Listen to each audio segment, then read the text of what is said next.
Commander Morning. Today ngiza neindaba ezimnandi ngithi uNkulunkulu akawadli amandla omuntu. Niyangizwa? Namhlanje ngijabule ukudlula yonke into ongayicabanga.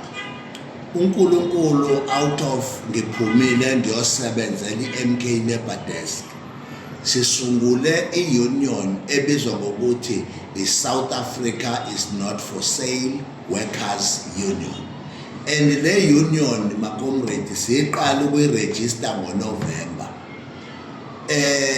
All along ama comrade abesebenza sisebenzisa ummeli ukudila nama issues akwa CCMA, our bargaining council, as a labor court, even high court. We were using ummeli my comrade.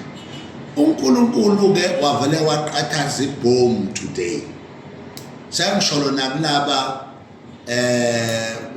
ukhona nomhlabelelo othi noma ningangihleka kodwa uNkulunkulu ungizwile. Today uNkulunkulu uzwile njenge MK Labour Desk.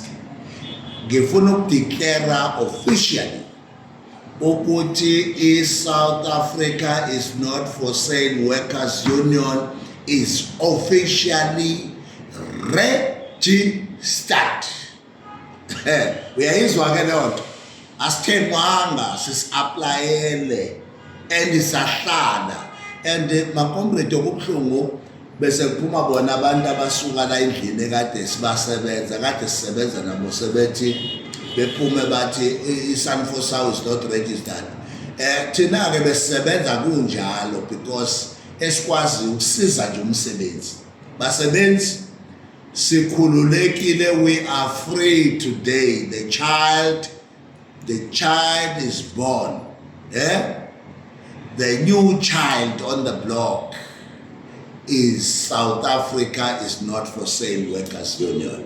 I-union esiyoyilanda nene Monday sizobe sisePitoli officially siyosilanda certificate my comrade and sibuye naso size la Tuesday sicela kube usuku lembhiyozo la ukhona bhiyozela certificate se Sanfosao. South Africa is not for sale workers union la ukhona.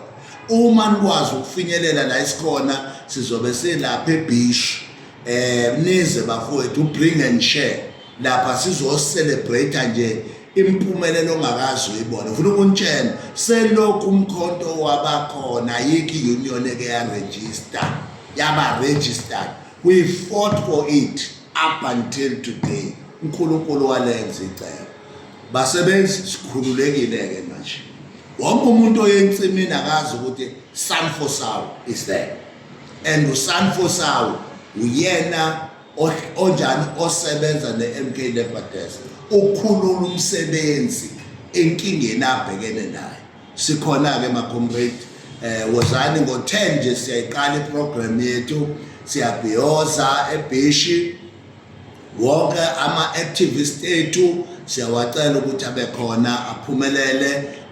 Nani bakwethu ke eningezukuza fakani kwi-account yoyelo kuze ye-union nifake imali yokuthi siyodla inyama siyoyishisa inyama ukuze sonke sithi God is on our side and this is time where God will stand for iSanfosao.